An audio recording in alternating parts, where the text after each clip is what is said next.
Welcome. This will be a yoga practice for the spine. So the postures will include square pose, seal pose, cattail pose, melting heart pose, and butterfly pose. Some useful props might be a yoga block, or if you don't have blocks, maybe some books to generate height when you need to in a few of the postures. And as always, some soft paddings like pillows, bolsters, and blankets to manage uncomfortable, painful pressure points between your body and the floor as we practice these long-held postures. In this practice, I will talk about a full asterism of stars known as the Great Square.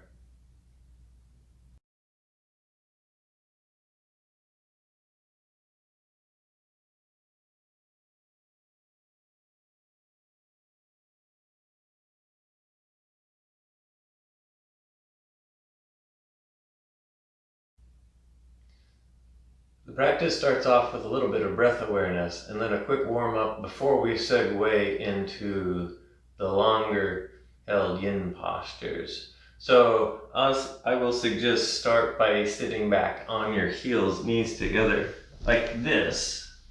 And if this doesn't work for you, then maybe try sitting up on enough height so that this is accessible for you. So you can take a yoga block, place it in between your heels at a height where there's not any pain here. And notice I also have extra padding under here to help manage pressure points. If this is still not working, find a different seat. You can sit cross-legged or some other way here. You need to have a place to sit where you can open up your torso, your rib cage, so you can breathe here. Maybe neutralize your spine by lengthening it here. So the slight toning through the rib cage, through the core here. We'll try some Taoist breathing here. So after you've grown up tall, bring your arms, extend them on either side, and then as you inhale, make a big slow sweeping circle up towards the ceiling. Feel your torso up. And then as you exhale, bring your hands slowly down together in front of your face and your torso as they settle at your center of gravity here, which is your low abdomen. And then when you get to your next inhale, a nice big sweeping gesture with your arms. Grow long and tall, grow expansive here on the inhale, and then on the exhale, the hands settle in front of the torso. So this is gathering chi. We're gathering energy from the universe on the inhale. We're gathering it up, and then on the exhale, we're collecting it and we're letting it settle.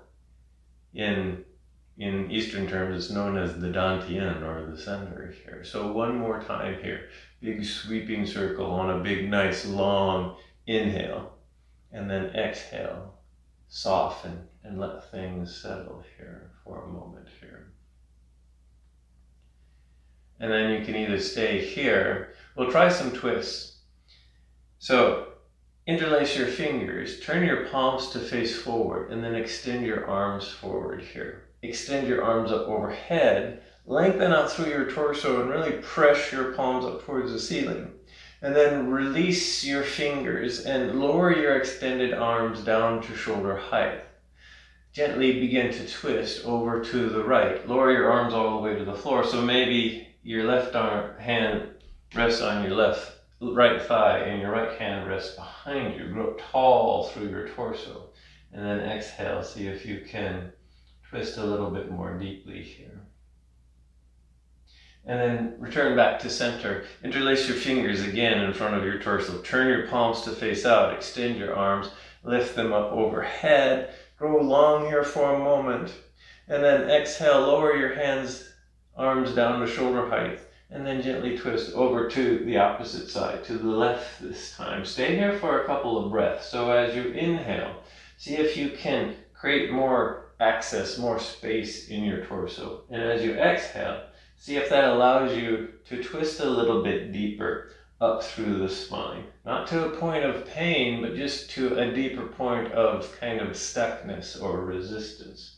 And then just stay there for one more breath. And then at some point, bring yourself back to center. You can do a little bit of a counter twist if that feels good. And then from here, slowly move to seated with legs extended out in front here. And if you have a lot of stiffness in the backs of your legs or in your low back, you can sit up on a little bit of height. I've got a little bit of extra height in this blanket. Legs are out in front. Legs go wide here, so we'll try a revolved head to knee pose. This is still part of the warm up in that we're not holding these for minutes, or just a few breaths. So bend your left knee, lower your left knee out to the left, bring the left heel in towards the center, and if this left knee is floating and painful, put some kind of prop underneath it. Right leg goes up to the right as far as it goes. It's extended, but it can have a micro bend in it if it needs to.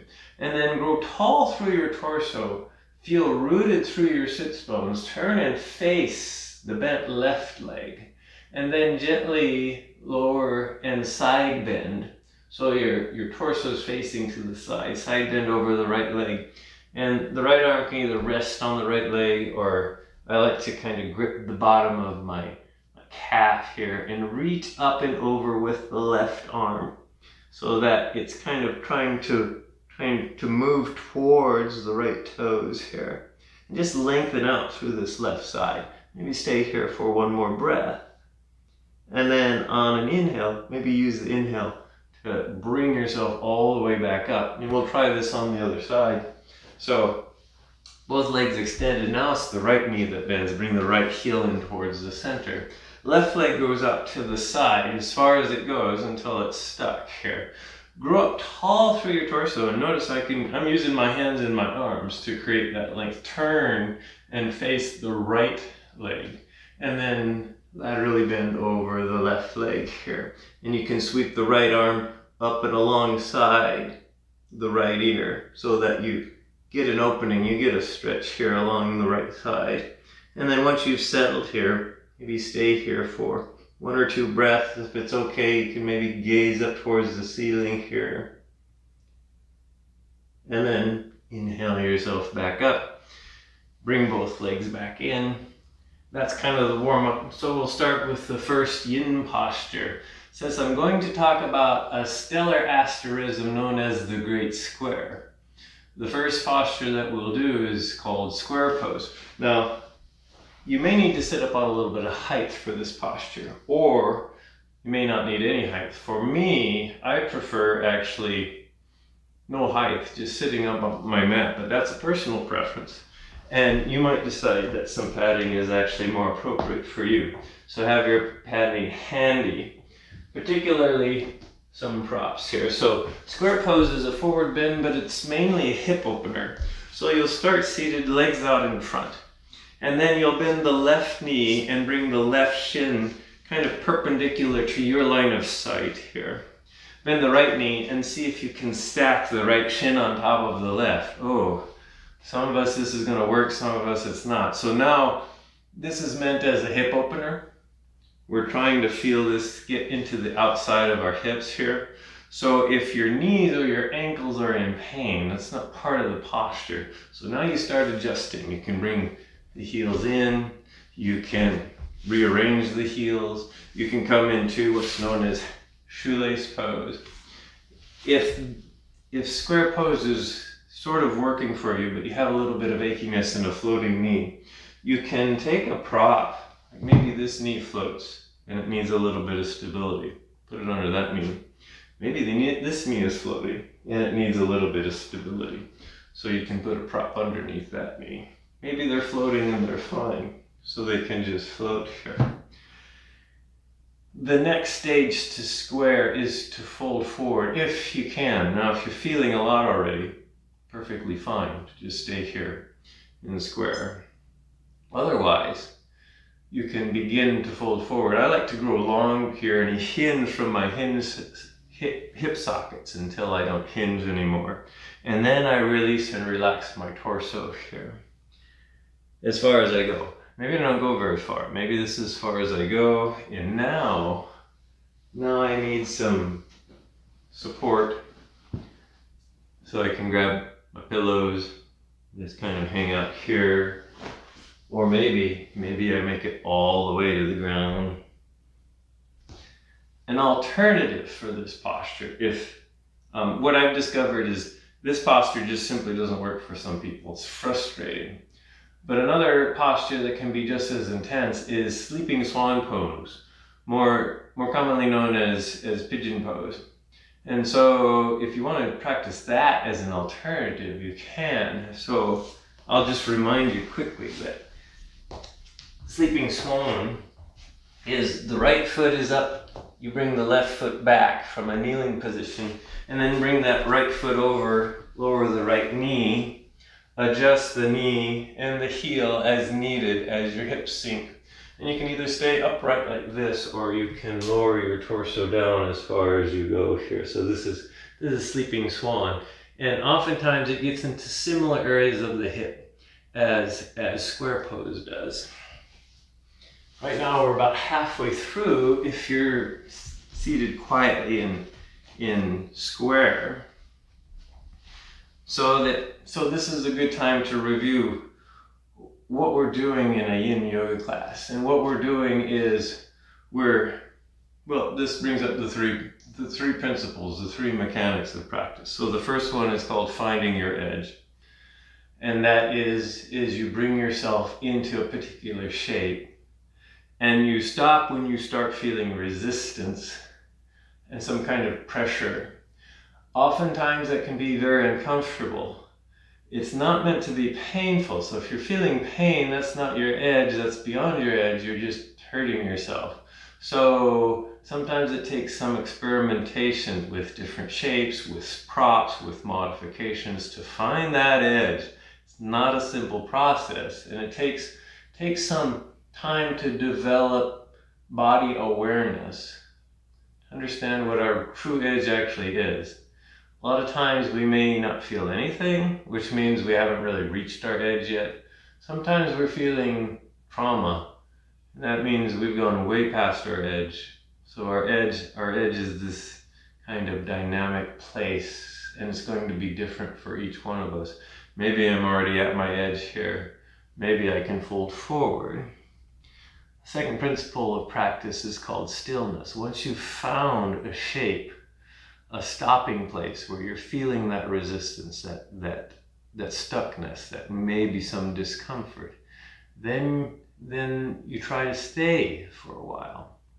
That's maybe the challenging part of practice because it requires patience and stillness, and those are qualities that often are not seen as valuable in our young, fast-moving, active culture.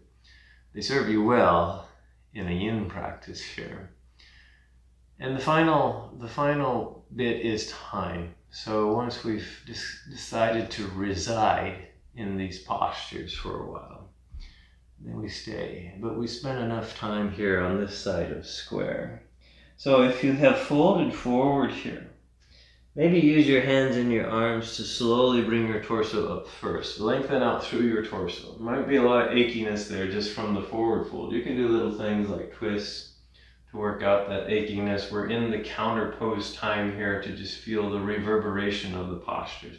Maybe you're really wanting to get out of square pose, so maybe lean back on your hands so that you can more easily release your legs. Extend them out, maybe do point and flex with your feet a few times, roll your knees back and forth. We're doing a mini flower sequence here. So instead of the other side of square, which we will get to, we'll do a symmetrical posture, kind of the center of the flower, the asymmetrical postures being the petals here. We'll try a back bend. So we'll try seal pose, and if seal pose doesn't work for you, there always will be an alternative. The alternative will be Sphinx. So make your way onto your belly, legs comfortably extended out behind you.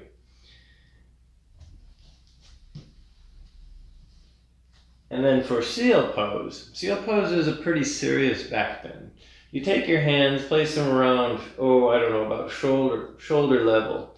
Pretty wide, so a little bit wider than shoulder width. Maybe fingers turn out to the side here, but you'll have to mess around with where you want the fingers pointed.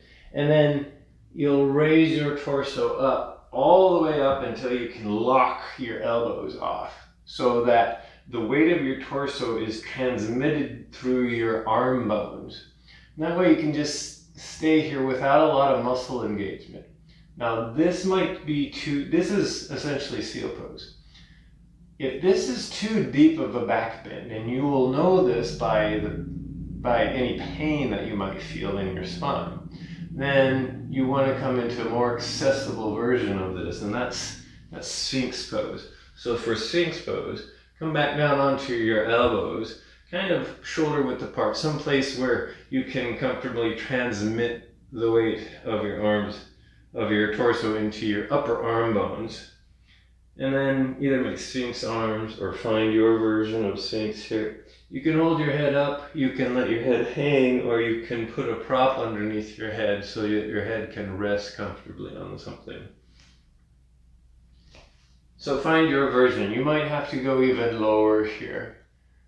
Just lying on your belly can be enough of a back bend. So I'm coming back up here in Sphinx, or in seal pose. We'll stay here for about another minute or so. Your edge changes with time. So if this started out okay but is now painful, give yourself permission to move down into Sphinx pose here. Again, head can hang up. If you can hold your head back in seal, you get a nice stretch through the front of the throat. But you can also just let your head hang. This is usually how I practice this posture.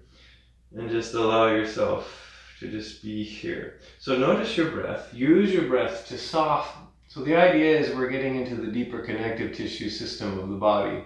And that's most effectively done through relaxation and softness and time.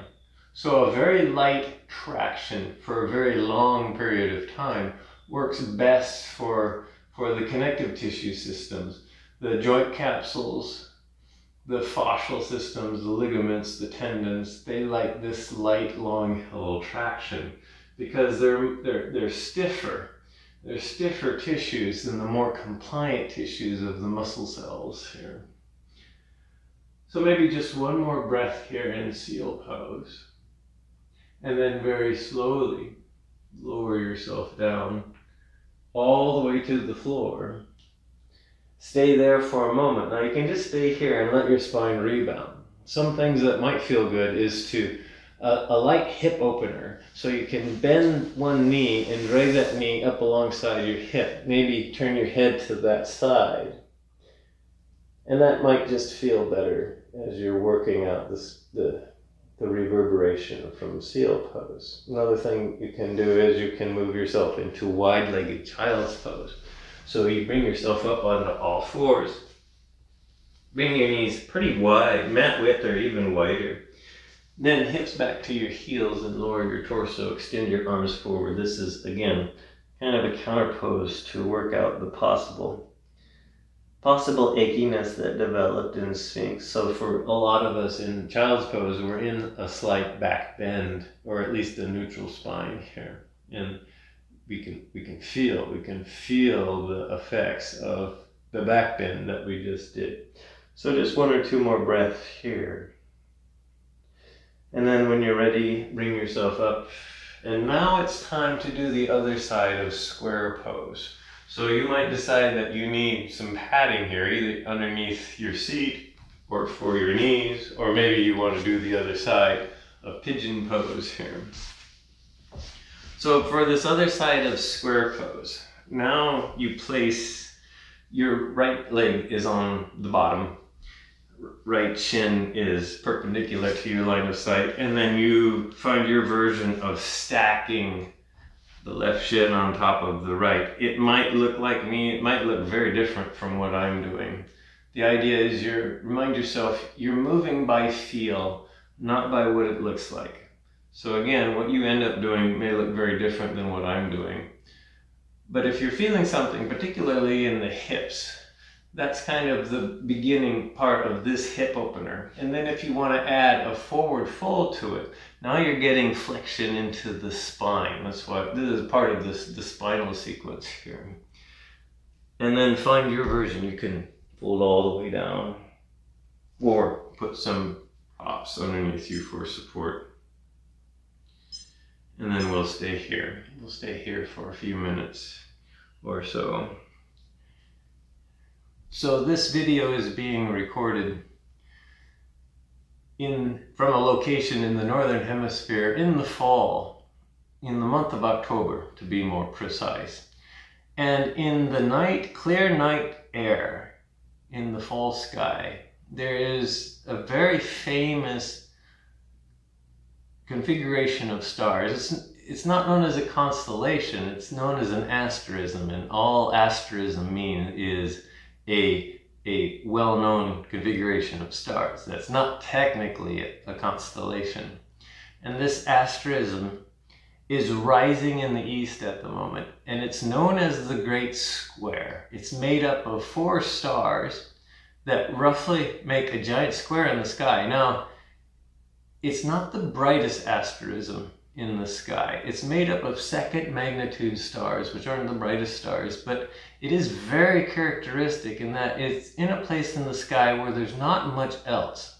So when you look to the east and look up a little bit, you see these 4 kind of equally bright stars making the corners of this square. However, the square is tilted when it's rising, so it's kind of tilted at about a 45-degree angle. So when it's rising from mid-northern latitudes, it looks more like a diamond. So maybe more appropriately, it should be called the Great Diamond. But of course, as it rises, it kind of turns and does become a great square after a while. So again, this time of year in the fall, in October, looking east and then looking slightly up as it rises higher and higher in the sky, there's this configuration of these fairly bright 4 stars with not much in the middle. And once you've identified this, it becomes very characteristic. You kind of never forget it. It's kind of like riding a bike. Once you've found the Great Square Pegasus, it's pretty easy to find. You just have to find it that very first time. And this is the time of year to look for it. So we have about 5 more breaths on this side of square. Notice if you need to change your edge. If you're in pain, you need to come out. If it's getting a little bit too achy, maybe back off. If you're not feeling anything, then you allow yourself to sink a little bit more deeply into this posture, just for these final couple of breaths here. Maybe one more breath here.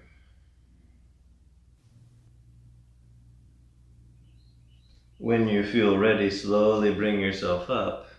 Take your time. This is the counterpose time. This is the time to notice what achiness might have developed during that long-held posture. And however you would like, slowly bring yourself out. Maybe if there's a lot of achiness in the hips or in the joints, you can try windshield wiper pose. And so you bend your knees, put your feet pretty far apart from each other, and then allow your knees to lower to one side, bring them back up to center, lower them to the other side, and then you can just continue to slowly allow them to dip back and forth. That's the windshield wipers. Then we'll get ready for our next yin posture. So we're doing another mini flower, 2 asymmetrical poses with a symmetrical pose in between.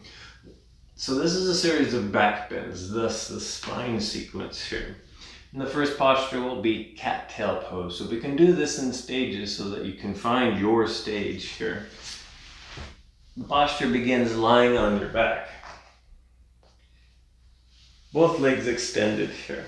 And then raise your extended right leg up just as far as it goes until it doesn't go anymore. Don't worry about how far it goes here. And then lower it over to the left side until the right foot's on the ground. As you do so, inch yourself onto the right side, the left side of your body here.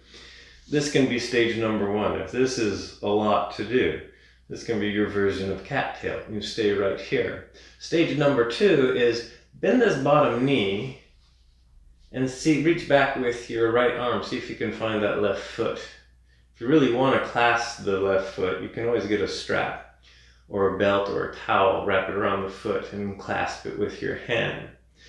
Next stage here is to lower, kind of release your head, lower your right shoulder back towards the ground so that you're actually in a twist. So this is both a back bend and a twist. So a lot of little subtle things going on with the spine here in cattail. And the idea is to find kind of an accessible place for you. Maybe you don't want to clasp the foot, or maybe you don't want to roll back here. But find your version of this here. And then we'll stay for a few minutes here in cattail pose. So the brightest star in the great square, as it's rising, if you view it as the great diamond, then the brightest star will be the middle apex star on the left side. This, of course, is if you're viewing it rising in the fall from a northern latitude here. That star is known as Alpheratz. Alpheratz is almost just exactly second magnitude. Even though it appears to us as one star, it's actually a binary system, which means it's made up of 2 stars. It's 97 light years away. I want to pause here and just remind people just how far a light year is. So our solar system, basically out to the orbit of Neptune, is basically a light day. It takes 1 day for light to go from one side of Neptune's orbit to the other side. A light year is how far light travels in a year, and that's roughly 6 trillion miles. Alpheratz is 97 light years away. Let's round it up to 100 light years. That means Alpheratz is 600 trillion miles from us, from the sun here. And it takes roughly 97 years for light from that star to reach us. Alpheratz is made up of 2 fairly large stars, so they're more bigger than our sun. The larger of the 2 is about 4 times the mass of our sun. It's a very brilliant blue-white star, and its companion is twice as massive, also a blue-white star. And they take about 90 days to revolve around each other here. The other stars in the Great Square, they're all somewhere around 100 to 200 light years away. One of them is an M-type, cool orange reddish type star. The other 2 are hot white blue stars, pretty similar to Alpheratz. One of the interesting things about the Great Square is there's not much in the Great Square. One of the notable objects near it is an object known as 51 Pegasi, which is one of the first, can't see it with the naked eye, it's one of the first sun-like stars to have been discovered to have a planet orbiting it. This was done back in 1995 here. Otherwise, the Milky Way doesn't pass through the Great Square. It's just this vast opening into our view of space here. So there's a couple more breaths here.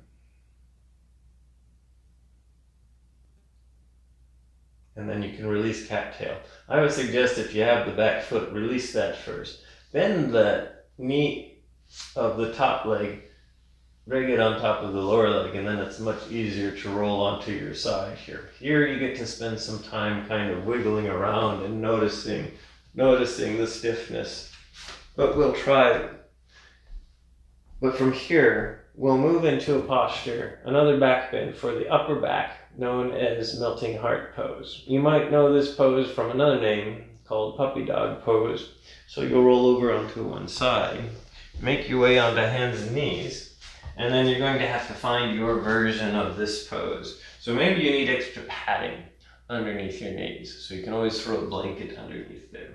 So for melting heart, with a nice kind of neutral spine to begin with, we begin to walk our arms forward. Maybe bring them out wide. And you start to melt your sternum towards the floor. This is why this is called melting heart. And I'm relaxing the muscles in my torso. So ultimately my spine sags due to gravity until I set up some traction, some traction, some pressure in my shoulders and in my upper back.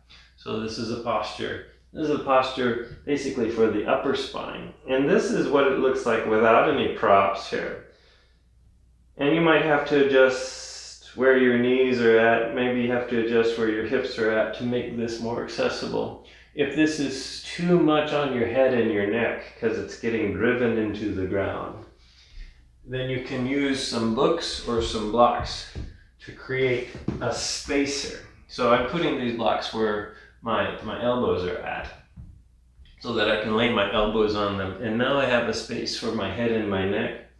This is still pretty intense for my shoulders, but now I have space for my head and my neck. So I can keep my arms forward, or I can bend the elbows and let my arms just kind of rest back here. You have to experiment with this, what's going to work best for you here. Or maybe the regular version of this will work.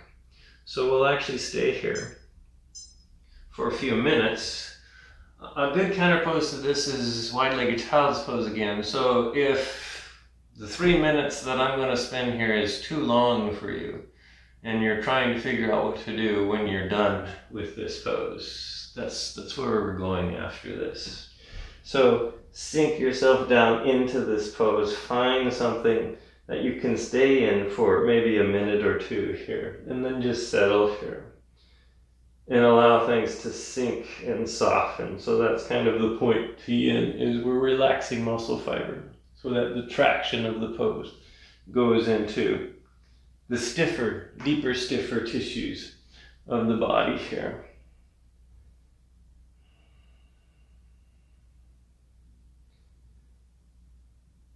It turns out the Great Square is in 2 classical Greek constellations. So the bright star that I mentioned, Alpheratz, is actually a star in the constellation, it's in the constellation Andromeda. The rest of the Great Square and the rest of the stars are in the constellation known as Pegasus. Now this comes from Greek mythology. So to the ancient Greeks, they believed that area of sky belonged to this mythological creature that was basically a horse with wings and could fly.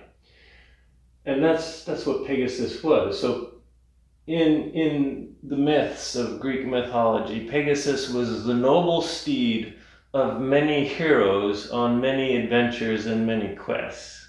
And while the heroes were sometimes a little bit questionable and dubious about their deeds and what they did, Pegasus always served them well, was always there, always reliable, and was a fascinating part of the whole mythological landscape of the Greeks. In fact, it is said that Zeus was so impressed with Pegasus that Zeus decided to reward Pegasus by placing Pegasus in the star at Pegasus's death. The interesting thing about Pegasus is always associated with water. So it was believed, among other magical powers that Pegasus had, every time Pegasus struck the ground with his hooves, he created a well of fresh spring water everywhere he went. And so that was one of his gifts to mankind here. So we have about 3 more breaths here in Melting Heart.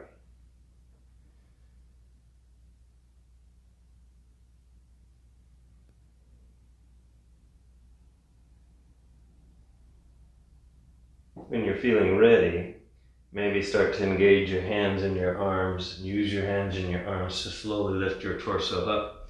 And just like I said, we'll move back into some version of child's pose that you like. It can be a wide-legged version.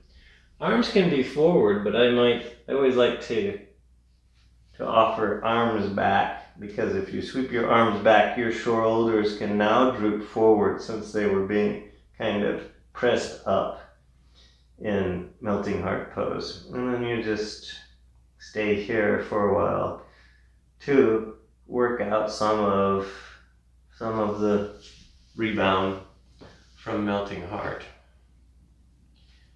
And then once you've been there for a short period of time, just to allow things to neutralize, we'll try the other side of Cattail Pose. So for the other side of Cattail Pose, make your way onto your back. Again, both legs are extended. And then you do this in stages until you've gone to your depth, your edge. And it might be different for each person.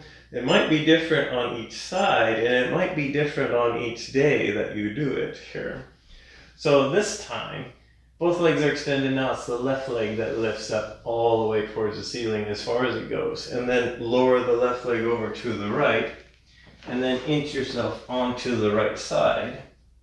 You can hold your head in your hand. This might be stage 1. You can stay here, stage 2. Bend your right foot, reach back with your left hand. Stage 3 is melt your left shoulder back towards the ground so that you're in a spinal twist. And then your head and neck can be in any position that's accessible for you. Some people might be able to look over their shoulder. They get a little bit of a twist in their neck, but maybe you just want to hold your head neutral here. And then once you've found your edge, stay here. Stay here for a few minutes. So the ancient Greeks basically saw most of the great square as part of the constellation of this winged horse, this Pegasus. In Eastern culture, in the Chinese ancient culture, the great square was also associated with water. So Pegasus was associated with water. And in the constellations of China, it's associated with the water creature turtle. It's the black turtle of the north. So turtles are associated with wisdom. They're also associated with water. In the Plains Native American tradition of America, particularly the Sioux, the Cheyenne, the Lakota, there was a tradition in the Lakota tradition where that great square was also seen as a turtle, also associated with water. And those people had a tradition of associating their origins with the stars, and they wanted to remind their children that they were of the stars. So when a mother had a child, and if the child was female or male, if the child was female, she was given a beaded turtle with part of the umbilical cord at birth sewn into the turtle. The mother would give the girl this beaded turtle, and would remind her where she was from. So the umbilical cord inside the turtle helped to remind the girl who her ancestors were, who her relatives were, and that which she was from earth, from water. But her mom would also show her the constellation, the great square, the great turtle in the sky, so that she could also know that she's also from the sky and from the stars. So just a couple more breaths here. If you were a boy, you got a salamander, and the salamander, also a water creature, is symbolized by the constellation Cygnus the swan. So turtles and salamanders, cosmic representations of where we came from. Interestingly enough, the Native Americans had it right. The stuff that we're made from is actually from the stars. So you can release this posture, maybe release the foot, maybe bring yourself slowly back onto your back here. And there's certain things you can maybe do to work out the stiffness. You can draw your knees into your chest, give them a nice hug, maybe do waterfall pose by raising your legs up towards the ceiling. Again, you can maybe point and flex your feet a few times. Whatever else you would like to do.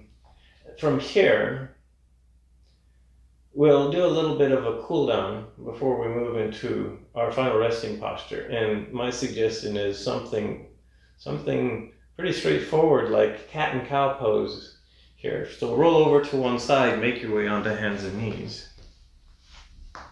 Come onto all fours. Find a stable position here. So hands need to be where you feel stable. Knees, feet need to be where you feel stable. And then once you've done that, then you can start with some cat and cow rolling. So your belly can sink, come into a back bend. Maybe notice how this feels after a whole series of back bends, this cow pose. And then slowly make your way into cat by flexing your spine up towards the ceiling. Maybe stay here and see how this feels. And just a couple of cycles here. So instead of yin, this is a little bit of gentle yang movement, cycling between cat and cow.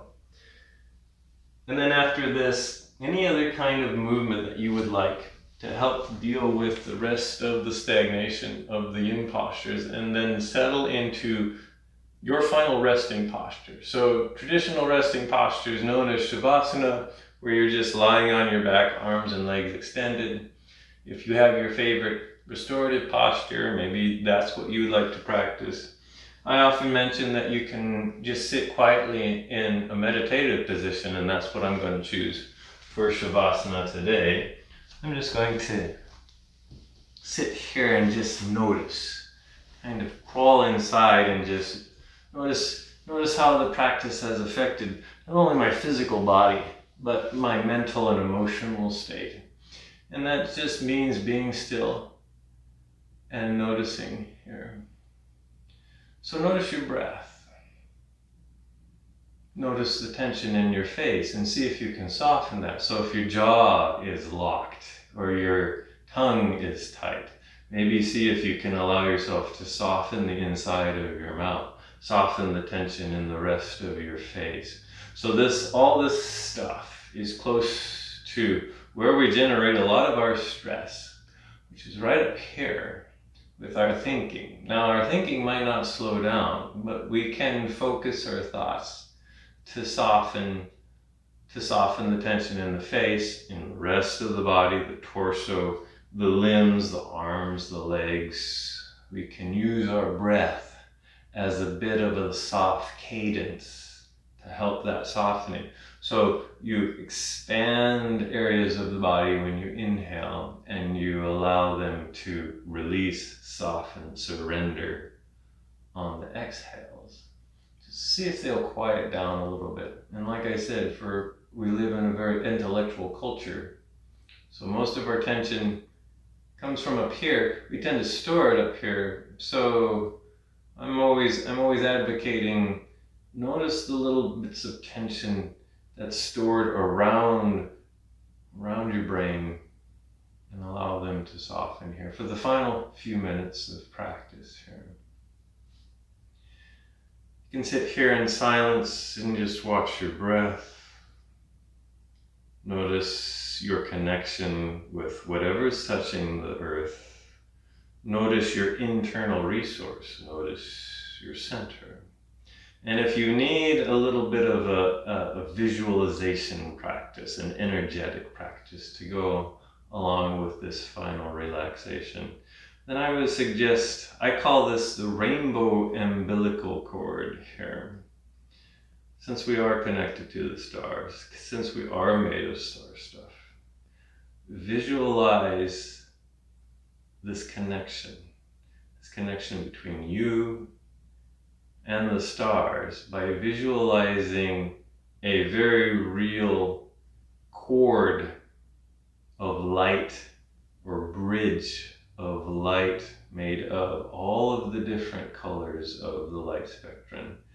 It connects from you, and it goes off into space and connects with the stars. Maybe it connects with each of the stars in the great square, or maybe you have your own favorite star, and that rainbow umbilical cord can connect with that star, and allow your imagination to just notice, feel Feel that connection here.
Allow yourself to deepen your breath, bring your thoughts back into the room, and begin to make little motions with fingers and with toes. Just bring you back here. Now if you're seated like I am, you can just stay seated.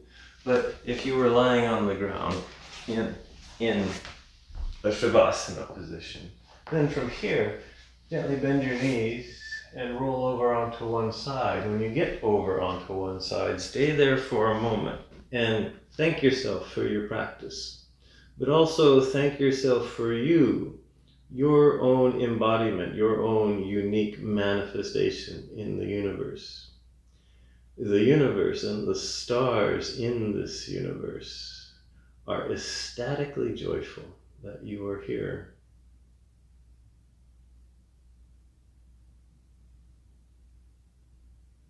And then when you're ready, gently bring yourself up into a seated position if you aren't already in one there. Take some time to settle.